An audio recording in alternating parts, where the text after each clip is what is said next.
desde noviembre del año pasado, desde que el mercado de renta variable empezó a mostrarnos unas perspectivas mucho más adecuadas y más positivas. Eh, Recordemos que en este recap, revisamos información de la semana anterior y algunos datos que nos permiten empezar a crear tesis de inversión para las siguientes semanas o los siguientes meses. Entonces, la información que vamos a ver el día de hoy es para esta semana del 22 de enero. Primero, información relacionada a lo que nos dejan los máximos históricos que se han tocado la semana pasada, o bueno, se han confirmado. Algunos datos que podrían respaldar esta gran pregunta que tienen los inversores de, oye, 2024 va a ser igual, va a ser un año eh, muy alcista como el 2023.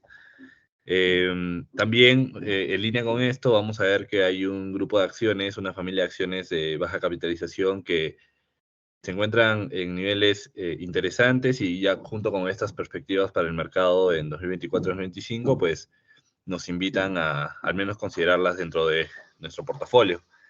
Eh, También vamos a revisar lo que está pasando en los mercados asiáticos, esta diferencia entre China y Japón que nos muestra que, bueno, China no es un lugar a invertir, o lo que piensan los inversores, ¿no? No es un lugar a invertir para los siguientes años porque estamos ya entrando a los niveles que vimos en 2021, si es que no me equivoco. Más datos de renta fija, ¿no? Con este retroceso de la renta fija en las últimas 3 semanas, pues seguimos reafirmándonos en este tipo de activo, que es una gran alternativa, sobre todo para estrategias a largo plazo. Y más datos sobre Bitcoin, Spirit y, bueno, lo que se viene para la semana de reporte de resultados y calendario económico. Mi nombre es Giancarlo Morón, estoy junto con Jean-Pierre Arias y el equipo de Neuro Global Investing preparándoles esta información. Ok, bueno, este es el dato que vimos la semana pasada de cómo se comporta normalmente el primer trimestre de un año electoral, que es este año en Estados Unidos. Este año termina el periodo electoral, el último periodo electoral, y bueno, hay elecciones nuevamente donde empezamos a pensar si va a haber un cambio de bando político, ¿no? En Estados Unidos. Entonces, habíamos dicho que el primer trimestre del año, esta data se termina de evaluar a finales de marzo. Normalmente es un trimestre, diría, modesto, sin mucho retorno, ¿no? Y bueno, esto lo tenemos que evaluar, como les digo, a finales de marzo. Eso lo vamos a dejar siempre, al menos en durante enero y febrero, vamos a siempre a mostrar esta data porque para no sobreextendernos o darle una idea a los inversores de que no sobreextendamos las posiciones o los que recién quieren invertir, pues entiendan que las acciones ya vienen registrando un rendimiento bastante bueno, entonces tal vez repensar un poco las ideas para este trimestre. Ok, siguiente. Vale, lo que nos dejan los nuevos máximos. Son 512 días que habían pasado sin alcanzar un nuevo máximo histórico en el S&P 500.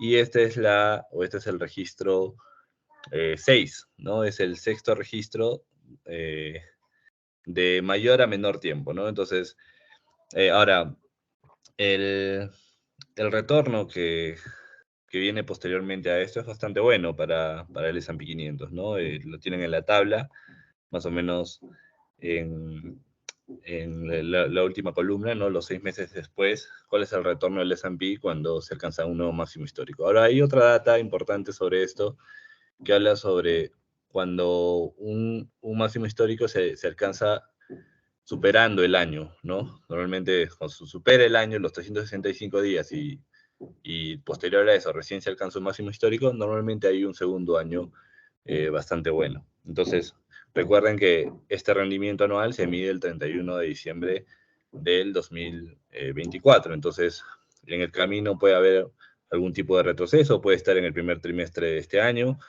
y posteriormente tener una recuperación y acabar no sé, pues un 12, 15% al final de año el 2024.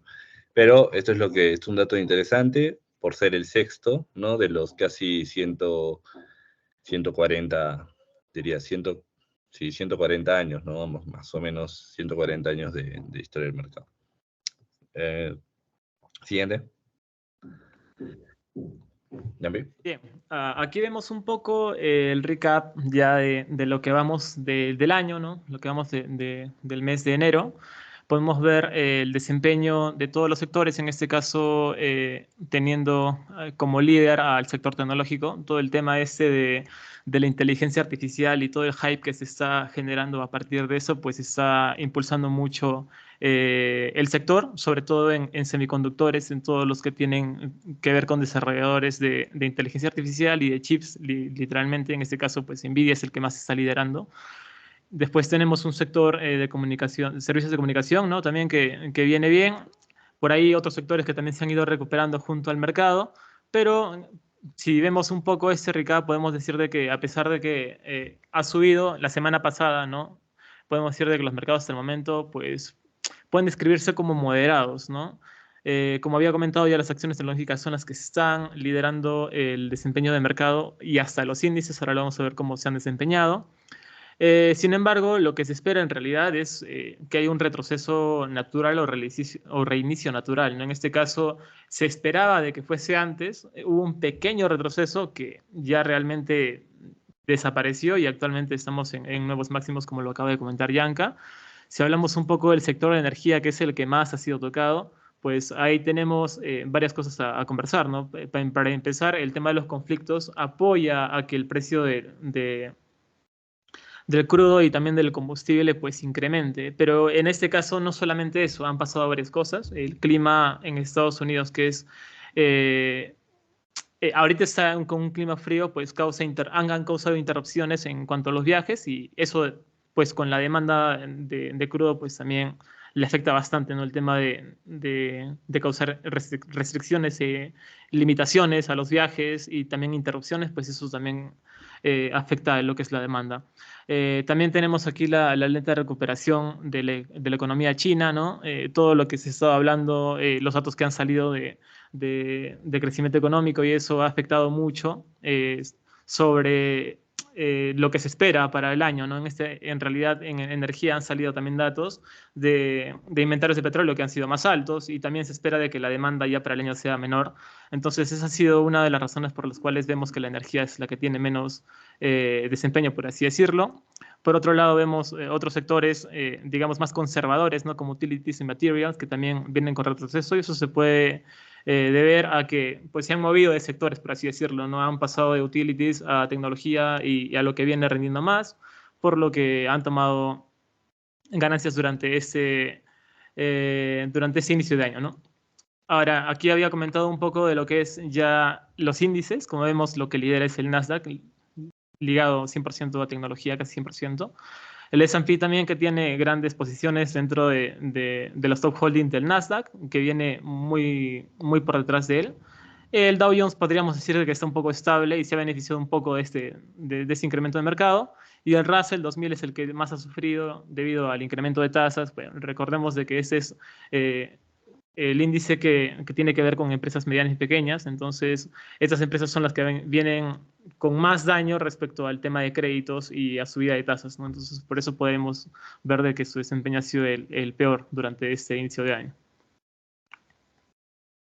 Ok, entonces, bueno, ya revisando la data de los máximos históricos, más o menos tenemos una idea de cuáles, cuáles son, cuáles son los sectores que al menos más están rindiendo en este inicio de año, ¿no? Ya vamos casi 22 días de inicio. Y esta información que estamos presentando ahora también está en línea con esto porque, fíjense, este es el posicionamiento, digamos, ¿no? Ustedes tienen un portafolio de, no sé, pues, X dólares y cuánto en porcentaje le destinan a renta variable, a deuda y a efectivo. Y esta data está medida es un agregado, ¿no? Del posicionamiento de básicamente todos los inversores o tanto institucionales como retail, que bueno, no tienen una representación tan grande, pero diríamos, de todos los inversores, ¿cuánto han posicionado o están posicionados en renta variable, cuánto están posicionados en deuda y cuánto están posicionados en efectivo? Interesante, ¿por qué? Porque si medimos esto desde 1990, pues estamos hablando que los puntos donde se alcanza el 50% de posicionamiento en renta variable coinciden con los puntos donde el mercado suele tener mayor volatilidad, ¿no? Pueden verlo en el año 2000, por ahí en el 2020, y ahora estamos nuevamente cercanos a los niveles de 2021. Entonces esto también nos invita, ¿no?, a diversificar un poco más nuestro portafolio, ¿no? Por ahí mudarnos a otros sectores o otro tipo de acciones que pueden estar eh, fuera del performance del promedio de mercado, ¿no? Este mensaje lo traemos desde que el mercado pues, ha alcanzado los niveles que tiene en diciembre del año pasado. No es una invitación a dejar de invertir en tecnología, simplemente es a tal vez meter un poquito más de cerebro al posicionamiento de sus portafolios. Ahora, un comentario adicional, Yampi. Recuerden que la deuda representa, por ejemplo, los bonos. Está al 22% del posicionamiento, entonces eso también a nosotros al menos, nos ayuda a entender que este posicionamiento en bonos pues, puede alcanzar el 35%, el 40%, dependiendo, ¿no? En este año, al siguiente, con estas perspectivas de tasas bajas. Entonces, ese 22 podría ser 30 a final de año, lo que nos invita a pensar de que la renta fija también va a empezar a apreciarse bastante rápido en 2024. Siguiente. Ok, ahora otro dato que nos ayuda a entender si puede haber un fin de rally o no, es este, ¿no? Es el nivel, sobre todo el nivel de efectivo, ¿no? Eh, inversores estadounidenses, ¿no? Como esta variación es mucho más alta desde niveles 2020, por ejemplo. Ahorita, en estos momentos, tenemos 18 trillones en efectivo. Entonces, este efectivo tiene que irse a algún lado, sobre todo ahora que, por ejemplo, las letras del Tesoro estadounidenses eh, están empezando a venderse con una mayor rapidez. Recuerden que estas letras del Tesoro normalmente se invierte en esto cuando hay una temporada como la del año pasado donde las tasas son altas, hay mucha duda y mucho pesimismo sobre la política de tasas. Entonces este efectivo o estos instrumentos que representan efectivo pues tienen que irse a algún lado, ¿no? Ya sea renta fija o renta variable. Ahora, equities o renta variable, pues vemos que ya estamos en máximos históricos, va a seguir fluyendo el capital ahí, pero la renta fija también tiene una gran oportunidad para absorber este efectivo, ¿no? Siguiente. Ahora, otro dato sobre el estatus actual del posicionamiento en el mercado, ¿no? Es el posicionamiento en futuros de los índices estadounidenses, pero que no están representados o no está incluida aquí la data sobre los market dealers o market makers, ¿no? Los hacedores de mercado, los que siempre tienen que tener los instrumentos disponibles para quien quiera comprarlos, ¿no? Los que se encargan de que siempre haya una contraparte en tu compra o una contraparte en tu venta, ¿no? Entonces, esta data es el posicionamiento de todos los inversores y no está incluido los market makers, ¿no? Un posicionamiento casi cercano a los 200.000 millones. Y fíjense que ha empezado a repuntar desde más o menos, diría que noviembre, diciembre, que fue el último inicio de este rally corto de casi ya 3 meses, ¿no? que viene enfrentando el mercado. Entonces, no, el mensaje es, no tantos participantes en el mercado pues se posicionan tan rápido y con tanto volumen, ¿no? Eso nos invita a pensar también de que 2024 va a ser un año bastante bueno para el mercado, ¿no? No tanta gente se posiciona con tanto volumen en los activos, ¿no? Para no sé, pues, venderlos rápidamente, ¿no? Sobre todo inversores institucionales. Siguiente. Ahora, ok, estamos en máximos históricos, ya sabemos los sectores, vemos que hay data que sustenta de que todavía hay un rally respaldado para 2024, sabemos que el primer trimestre del año electoral no suele ser tan bueno, pero los últimos 3 trimestres son bastante buenos. Pero desglosando un poco más esta data, hablamos o entramos a hablar del Russell. El Russell, recuerden que son estas acciones de baja capitalización. ¿No? De todo el pool de acciones que tenemos disponibles, pues hay empresas que tienen un valor mucho más alto, ¿no? Como las Big Tech, que alcanzan casi trillions de valor de mercado, pero hay algunas acciones más pequeñas, ¿no? Mucho más pequeñas, que nos estaría hablando de acciones o compañías, ¿no? De un valor de 300 millones, de 500 millones, 800 millones, en fin. Que para Estados Unidos es pequeño, ya, estas compañías son las que se conocen como baja capitalización. Este grupo de compañías, normalmente hay un índice que mide el promedio de rendimiento de estas compañías, que es el Russell 2000. Este índice se encuentra todavía en el mercado bajista. ¿Qué es un mercado bajista? Desde sus máximos, un retorno negativo de 20%, ¿no? Entonces, aún a pesar de lo que estamos observando ahorita en el mercado, este índice se encuentra en mercado bajista. Y esto es un dato interesante porque es primera vez que pasa. Normalmente, lo normal es que los índices alcancen máximos históricos y el Russell 2000 esté por ahí, ¿no? Casi a punto de alcanzarlo o menos del 10%. Pero es la primera vez que pasa que los 3 índices principales, el Nasdaq, el S&P y el Dow Jones, alcanzan máximos históricos y el Russell está en mercado bajista. Entonces, un dato muy interesante que más allá de alertarnos, nos invita a considerar estas acciones dentro de los portafolios. Recuerden que son acciones con una volatilidad mucho más, diría, más alta que las del Dow Jones, ¿no? Incluso que las del S&P sacando a las Big Tech, ¿no? Entonces, es un grupo de acciones interesante.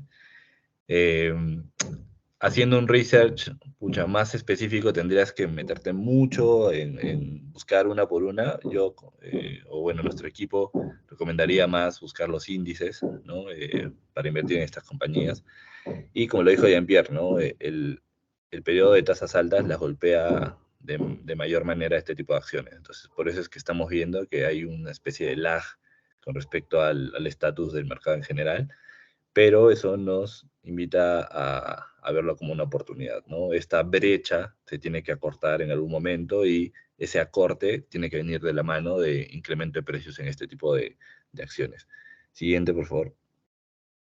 Por ejemplo, ¿no? Este es más en detalle, este es el porcentaje de posicionamiento en small caps o en este tipo de acciones de baja capitalización en inversores multicap, ¿no? Son inversores que invierten en distintos tipos de compañías, ya sean big cap, que son compañías de mayor capitalización, como, no sé, pues Apple, Microsoft, que tienen un valor por encima de los 1.000 millones, pero el posicionamiento en small caps, en este tipo de compañías que estoy hablando, más o menos alcanza el 3%, ¿no? Entre el 1 al 5% del portafolio de estos inversores institucionales. Entonces, ahora miren el nivel de posicionamiento anterior, ¿no? 5%, 6%. Entonces, en perspectiva, podríamos hablar de que esto podría volver al 3, 4%, sí, pero para que esto pase, los precios tienen que subir, ¿no? Estas compañías tienen que valer más. Entonces, nosotros vemos como una oportunidad las acciones de Russell 2000. ¿Sí? Siguiente. Ahora, este dato también complementa esta tesis. Esto es una comparación del rendimiento del Russell 1000, que podría decirles que está representado por Tesla, por este tipo de compañías de innovación y big cap, de gran capitalización, versus estas acciones small caps. Este gráfico representa la diferencia entre este rendimiento, ¿no? Entonces, es simplemente una división, ¿no? Entre el rendimiento de las Russell 1000 contra el rendimiento de las Russell 2000. Y fíjense que en los últimos años, pues ha tenido una especie de... Se ha separado de esa media que está en la línea celeste, que es el 1, ¿no? Que es una, digamos, una correlación, diría, perfecta. Normalmente el promedio está, diría que en 1 en los años anteriores, del 2007, pero en los últimos 4 años se ha empezado a separar. Pero fíjense en el 2020, ¿no? Cómo se separó y la recuperación a la media, diría que fue bastante rápida. Entonces, esa es más o menos la idea que queremos presentar sobre las acciones de baja capitalización. Que este dato va a tener que volver a la media. Y para esto, estas acciones tienen que subir de precio, así simplemente. Entonces, ahora, ¿por qué más pensamos, o cuál es el otro factor por qué pensamos que estas acciones van a subir? Por el año electoral, ¿no? Estas acciones de baja capitalización, pues, tienen un comportamiento bastante positivo en año electoral. Lo demostraron en 2021 también, 2020, perdón, en noviembre, pero una de las que más rindieron a partir del tercer trimestre de 2020. Entonces, cuando se activan estas acciones, tienen rendimientos bastante buenos. Siguiente. Ahora, ¿cuánto podrían rendir estas acciones de baja capitalización? Esta es una medida que compara dos cosas. El forward P, que viene a ser esa, si algún momento lo han revisado, ¿no? Es la división entre el precio y las ganancias por acción de la compañía. Pero forward es el estimado a futuro, ¿no? Entonces, este forward P es la estimación de las ganancias a futuro de este tipo de acciones. De todo lo que has observado desde 1985, pues está en ese punto, el actual, que más o menos bordea los 15 de forward P, donde el subsecuente retorno futuro promedio de estas acciones pues está cercano a los 2 dígitos. Podría decir que está más o menos en 9%. Entonces, en resumen, cuando las acciones de este tipo están en esta situación de forward P 15, normalmente en los 10 años posteriores rinden en promedio 9% anual. Entonces, 9% anual no es un rendimiento nada despreciable, ¿no? Diría que es el promedio del S&P en los últimos, no sé, pues 100 años. Entonces, en ese punto estamos, en la zona inferior a la línea al promedio, que ven es la línea negra, que lo que significa que en los siguientes 10 años normalmente rinden en promedio de entre, diría, 8 a 10%, ¿no? Entonces, ese dato también aporta un poco sobre las expectativas que tenemos sobre estas acciones de baja capitalización. Siguiente. Ok. Ahora, bueno, primero presentamos la data del Russell 2000, ¿no? Como primeros datos de tesis sobre esas acciones. Y el segundo es los mercados asiáticos. Es otro tipo de acciones que estamos viendo y que nos gustan bastante para los próximos años, para este año y para los siguientes años, principalmente representados por China, ¿no? Primero hablemos de las dos líneas que estamos viendo ahí, ¿no? La línea azul y la línea celeste que representan. La línea azul representa el Nikkei, al mercado japonés de renta variable, y la línea celeste representa el Hang Seng, que es el índice de compañías en China, pero es un índice del mercado hongkonés. Y pues estamos viendo que hay una especie de diferencia, ¿no? ¿Por qué se está diferenciando Japón con China en estos momentos a nivel de renta variable? Bueno, principalmente China por toda esta serie de cosas que le están pasando desde su mercado inmobiliario, desde toda la plata que se está destinando para salvar el sector inmobiliario y dejando de invertir en otros sectores, el tema de riesgos geopolíticos que está teniendo China con estas abiertas declaraciones de querer recuperar Taiwán y que este es un tema sensible para Estados Unidos también, en fin, una serie de cosas que le pasan a China en estos momentos y ya desde hace varios años, 3 años creo, que no, o están creando una especie de rechazo por parte de los inversores, ¿no? Lo que está haciendo que los flujos de netos no ingresen a las acciones chinas y, bueno, al no haber gran cantidad de flujos de demanda, pues las acciones siguen cayendo y ya estamos a niveles de 2022, mínimos de 2022. Por otro lado, Japón, que viene teniendo un performance bastante bueno, eh, alcanzó su máximo histórico, bueno, máximo histórico, sí, me parece que sí, su máximo histórico en los últimos 2 meses, ¿no? Y, um, a ver, revisemos la siguiente página. Ajá, esto, y con respecto a Japón. Entonces, fíjese el comportamiento de las acciones japonesas con respecto al mundo, ¿no? Al nivel de capitalización de mercado. Estamos hablando básicamente de cuánto representaban en valor las compañías japonesas con respecto a todo el mundo, ¿no? Todas las acciones, todas las compañías del mundo, cuánto representaba Japón con respecto a todas las acciones del mundo, todas las compañías del mundo. Y vemos que desde el 2000, pues estábamos por encima del 8%, o Japón ha ido decreciendo en representatividad, ¿no? Con respecto al mundo. ¿Cuál es la idea de este gráfico? Que a pesar de los máximos históricos que han alcanzado las acciones japonesas, fíjense que esto viene de casi 20 años, donde Japón, en términos de representatividad, pues no ha mejorado. Eso también tiene que ver con las acciones americanas que, bueno, han alcanzado mucho mayor valor en los últimos 20 años, con gran diferencia, ¿no? Con respecto a las acciones europeas y las acciones asiáticas también. Entonces, tiene que ver con eso. Pero más allá de eso Japón no está en un momento de decir, oye, bueno, ya alcanzamos máximos históricos y frenémosle un poco al posicionamiento de las acciones japonesas. No, es una invitación a la continuidad en este tipo de compañías. Japón está empezando a mostrar datos, como por ejemplo Toyota alcanzando su nivel récord en venta de automóviles, Mitsui también alcanzando niveles históricos de ingresos. Entonces está pasando una especie de mejoría en términos de, de renta variable en Japón, que a nosotros nos gusta bastante el mercado para 2024. No hay tanta oferta de acciones, pero bueno, tenemos al menos unas 5 que son bastante buenas, ¿no? Para poder posicionar ahí en Japón a pesar de los máximos históricos que estamos viendo. Diríamos que Japón para nosotros podría recuperar el 5 a 6% de representatividad a nivel de capitalización de mercado con respecto al mundo, ¿no? Siguiente. Ok, entonces, ya hablamos de Russell 2000, hablamos de las acciones asiáticas, lo que está pasando en China. Nosotros pensamos que China sigue siendo una oportunidad.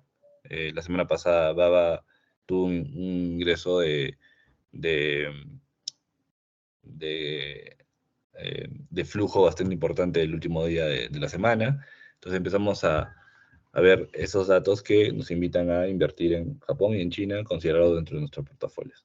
Ahora, otro instrumento importante, la renta fija. Esto es uno de los datos más importantes que hemos revisado de renta fija para nuestra tesis sobre renta fija. El último rally de renta fija, no diría rally, sino la última recuperación de precios, más o menos fue 20% por ejemplo, en TLT, ¿no? 15% en el promedio de instrumentos de renta fija. Pero fue bastante rápido, ¿no? Fue más o menos en 25 días, que es un rendimiento bastante bueno y con una pendiente bastante alta. Entonces nosotros nos preguntábamos si es que esto se debe a que los que están cortos en renta fija, o sea, los que están apostando a la baja, están recomprando, ¿no? Tal vez sea una razón de por qué los precios están subiendo tan rápido, pero no. El posicionamiento de posiciones cortas de fondos de cobertura en renta fija es el más alto, sobre todo en el tesoro a 10 años, ¿no? En instrumentos del gobierno estadounidense es el más alto en la historia, ¿no? Casi alcanzando casi 1 millón de contratos de, de posiciones cortas en este tipo de instrumento. Entonces, imagínense, más allá de preocuparnos, ya con este cambio de perspectiva, imagínense cuando estas posiciones tengan que revertirse, ¿no? Porque es una especie de contraparte, ¿no? Cuando hay una gran posición corta y las perspectivas cambian y los precios empiezan a subir, pues hay que salir de esas posiciones cortas. Salir de esas posiciones cortas genera una sobredemanda también en los instrumentos, ¿no? Como recuerden lo que pasó con GameStop, algo así, ¿sí? Las posiciones en calls, en opciones, fue tanta la demanda de opciones que obligaron a los market makers recomprar o comprar las acciones, los que tenían posiciones cortas empezaron a recomprar sus acciones para no perder tanto, en fin. Ese comportamiento podría provocar un movimiento mucho más agresivo en renta fija, ¿no? Con todas estas posiciones cortas que estamos observando en las letras del Tesoro a 10 años. Entonces, para nosotros es un dato bastante bueno porque no hemos visto la capacidad de plusvalía que tienen estos activos de renta fija todavía, sobre todo los que tienen que ver con el Tesoro. Y hay algunos ETFs en los que se pueden invertir para eso, ¿no? TLT, no me acuerdo el otro, el que es a 10 años, el ETF, pues, como les digo, ¿no? 20-25% en un mes y medio, ¿no? No está nada mal, ¿no? Entonces, es un dato que nos gustó mucho sobre renta fija. Siguiente. Bien, hablando un poco algo relacionado a la renta fija, pues hablamos otra vez nuevamente de los recortes de la tasa de interés para este año. Desde principios de año hemos estado comentando sobre cuáles iban a ser las expectativas, de cuándo se iban a empezar a recortar, ¿no? O sea, de hecho ya muchos miembros de la Fed han hablado de que se iba a recortar durante el año, pero han cambiado de discurso a medida de que ha ido pasando el tiempo y saliendo los datos económicos. Pues a finales del año pasado, pues tenían los inversores más claro, después de los comentarios bueno, de los miembros, de que lo más probable era de que empezaran los recortes en marzo de este año. Pero después de lo que ha salido, pues probablemente no. Las últimas semanas han estado saliendo algunos miembros de la Fed viendo los datos económicos y sobre todo el más importante, Bostic, presidente de la Fed de Atlanta, dijo de que iban a proceder con cautela respecto a los recortes de la tasa de interés, viendo pues todo el impacto económico que podría causar eventos como pues las elecciones del país, los conflictos en el mundo y espera recortes a partir pues del tercer trimestre del año, ¿no? Ahora, si podemos ver un poquito el tema de las probabilidades, han bajado del 73 al 53. Esta es una probabilidad que la determina o la calcula el CMM Group. Es una herramienta que ellos la vienen calculando desde hace mucho tiempo.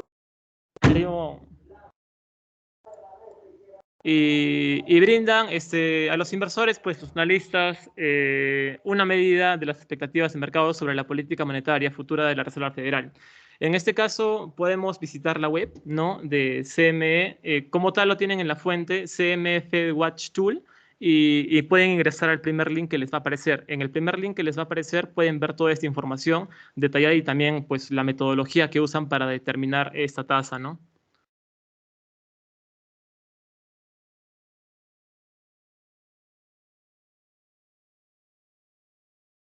Ok, ahora, sobre los T-bills, ¿por qué presentamos esta data? Esta data es, imagínense si ustedes invierten en el Tesoro americano, ¿no? Y tienen para comprar bonos de corto plazo, o bueno, letras de corto plazo que tienen un vencimiento de un año, hasta comprar bonos de 2 años, 3 años, 5 años, 10 años, 20, 30, ¿no? Entonces, evidentemente los de mayor plazo, pues pagan más porque es mayor tiempo, mayor tasa, ¿no? Pero estos de corto plazo, que son menores a un año, pues normalmente no pagan mucho, ¿no? Eh, Estamos hablando de que pagan mucho menos de los que tienen un mayor plazo. Ahora, ¿qué pasó el año pasado, no? Con este tema de la inflación y la política de tasas, este rendimiento que pagan estos bonos, pues varió. Ahora pagaban más los de corto plazo, los T-bills, que los de largo plazo, ¿no? Y esto es importante porque este proceso se conoce como la inversión de la curva, ¿no? La curva de rendimiento. Y básicamente significa de que los inversores piensan de que el corto plazo es más riesgoso que el largo plazo. Ahora que las expectativas han cambiado, de que ya estamos hablando de que las tasas van a empezar a bajar, entonces tiene que haber una contraparte con esto en cuanto al posicionamiento de este tipo de instrumentos, ¿no? Si antes eran los más negociados los T-bills porque pagan más, Ahora que la política ha cambiado, pues esto se va a tener que ajustar o normalizar. Esto va a provocar una salida en este tipo de instrumentos, lo que está pasando ahorita, ¿no? Los T-bills empiezan a ser vendidos por los clientes. Por ejemplo, este es data de BOFA, ¿no? De Bank of America, pero es algo que se replica en la mayoría de los bancos. Entonces, empiezan a salir de este tipo de posiciones. ¿A qué nos invita esto a pensar? A que se van a empezar a posicionar en otro tipo de instrumentos de deuda de mucho mayor plazo, ¿no? Estamos hablando de 5, 10, 15, 20 años, lo que beneficia a ETFs como TLT, ETFs como que representan a bonos del tesoro de 10 años, en fin, porque tiene que haber ajuste en este tipo de instrumentos. Entonces, un dato más que nos respalda o nos invita a considerar los bonos del tesoro a mayor plazo dentro de nuestros portafolios. Y para eso tenemos un montón de ETFs para poder posicionar ahí. Siguiente. Bien, ahora hablemos un poco de las tasas hipotecarias. Desde el 2020, bueno, en este caso ha caído a su nivel más bajo desde 2000, en este caso es 23, no es 22. Como podemos ver en la gráfica, ha ido retrocediendo y esto ha sido después de que, como lo dije, viene de la mano de la reducción en la tasa de interés. Recordemos de que esto afecta mucho a las tasas hipotecarias. Desde que se dieron indicios de que se iba a reducir, pues esta tasa en este caso octubre, empezó a reducir sin realmente darse, ¿no? Por así decirlo, porque como hemos visto en los mercados siempre hay una reacción inicial que precede a la decisión final, ¿no? En este caso es expectativa. El tan esperado giro del banco pues, fue impulsado por una cantidad de factores, en este caso una desaceleración del mercado laboral, ¿no? Y las señales de una actual guerra de la Reserva Federal contra la inflación que realmente sí está funcionando, ¿no? Pues todas las medidas que han tomado han estado funcionando y han estado reduciendo pues, los datos económicos que han estado saliendo respecto pues, a empleo, consumo y esas cosas que las vamos a ver ahora que también salen dos datos muy importantes durante la semana. Si bien la Reserva Federal no controla las tasas hipotecarias directamente, pues las controla, como había dicho, con la tasa de interés, ¿no? Establece la política de tasa de interés, lo que afecta a los costos de los préstamos hipotecarios directamente. Si hablamos un poco de la accesibilidad, perdón, a la accesibilidad a la vivienda, han habido varios factores que afectan a la asequibilidad, en este caso los precios de las viviendas, las tasas hipotecarias, que es la que estamos hablando ahorita, y el tema de los ingresos. Como podemos ver, el precio de las viviendas pues, ha ido subiendo en años pasados, las tasas hipotecarias han reducido desde octubre del año pasado y los ingresos también se están reduciendo. Entonces, una combinación de estos factores va a hacer de que estas tasas terminen bajando y también explican un poco el retroceso de la renta fija, ¿no? Nuevamente, te mueve este sector. La renta fija dio un buen resultado en el corto plazo, algunos han estado enfriando ese tema y algunos se han estado moviendo también a este tema de tasas hipotecarias y todo lo que tenga que ver con vivienda, ¿no? Sí, ahora, si hablamos un poco del Bitcoin, desde la semana pasada pues, se presentó lo que era formalmente el TF del Bitcoin, en este caso el IBIT, ¿no? Como podemos verlo, pero lo que ha pasado aquí es un sell the news, ¿no? En este caso, que las acciones se mueven en anticipación de los rumores y terminan disminuyendo, dejan de invertir, reducen su tendencia en el momento en el que se publican las noticias reales. Es tomar simplemente una inversión de corto plazo, vas con la expectativa de que va a subir porque es algo beneficioso para el Bitcoin y terminas vendiéndolo cuando realmente se da la noticia, ¿no? En este caso, un nivel clave para el Bitcoin podría ser los $40,000, una ruptura de la cual pues, sería un golpe psicológico, ¿no? Para los inversores de Bitcoin. Y nada, tener un poco de cuidado respecto a este tipo de activos que nosotros realmente no estamos muy apegados a la inversión en ellos, pero sí hay que tenerlos en cuenta porque son una alternativa de inversión, ¿no? Si hablamos un poco de lo que ha pasado la semana pasada, unas cosas importantes ha sido el bloqueo de la fusión de Spirit Airlines con JetBlue. Respecto a un tema de antimonopolio, pues un juez federal falló en contra, ¿no? En Boston, de la propuesta de adquisición de la aerolínea. con las preocupaciones de que podría haber un aumento de las tarifas para los viajeros, que particularmente pues, a los clientes les afecta directamente, y sobre todo en los pasajes de descuento que tiene Spirit, ¿no? En este caso, ese antimonopolio es lo que quieren evitar, ¿no? ¿Y esto por qué? Bueno, hay una historia detrás venimos 20 años detrás de que más de 10 principales aerolíneas existían en Estados Unidos y se juntaron bueno, se fusionaron, por así decirlo, y llegaron a constituir cuatro de las más importantes o las más grandes dentro de no solo Estados Unidos, sino podría ser hasta del mundo, ¿no? En este caso tenemos American Airlines, United Airlines, Delta Airlines y Southwest Airlines. En este caso, estas de aquí han llegado después de una fusión y son las que pues, podrían decirse que transportan alrededor del 80% del tráfico aéreo de todo el país de Estados Unidos. Y estas fusiones, pues anteriormente, como resultado de la fusión, lo que había pasado es de que se volvieron pues, más rentables, pero también le ofrecían menos opciones para los viajeros, o sea, hay menos competencia dentro de lo que cabe, y pues con tarifas más altas, ¿no? Que ayuda a este tema de la rentabilidad. Entonces, después de lo que había pasado estos 10 años, ahora vienen con ese discurso de que tratan de evitar de que haya un monopolio, ¿no? En este caso es un antimonopolio que quieren evitar. Y nada, eso es lo que ha pasado con Spirit Airlines, ¿no? Y después de que se bloqueó esa fusión, pues las acciones han caído 56% hasta el momento. En apertura me parece que le he visto subiendo un 6%, me parece, tal vez ha cambiado el rumbo. Pero lo que ha pasado el viernes es después de que cerró el mercado, pues JetBlue y Spirit Airlines presentaron una apelación contra el tribunal para ver si pueden proceder con la fusión, ¿no? Y quieren refutar esos motivos antimonopolio.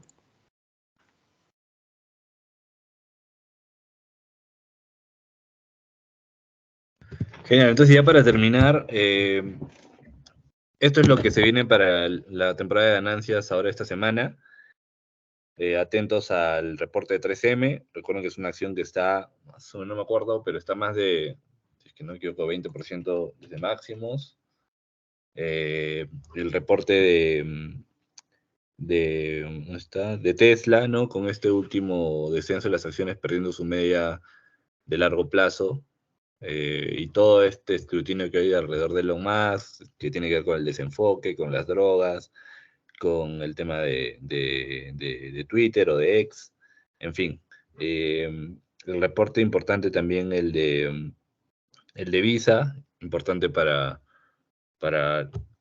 el sector de medios de pago, el reporte de Intel, ¿no? Intel, bueno, ha tenido un rendimiento bastante interesante en el último año, pero está lejos de sus máximos.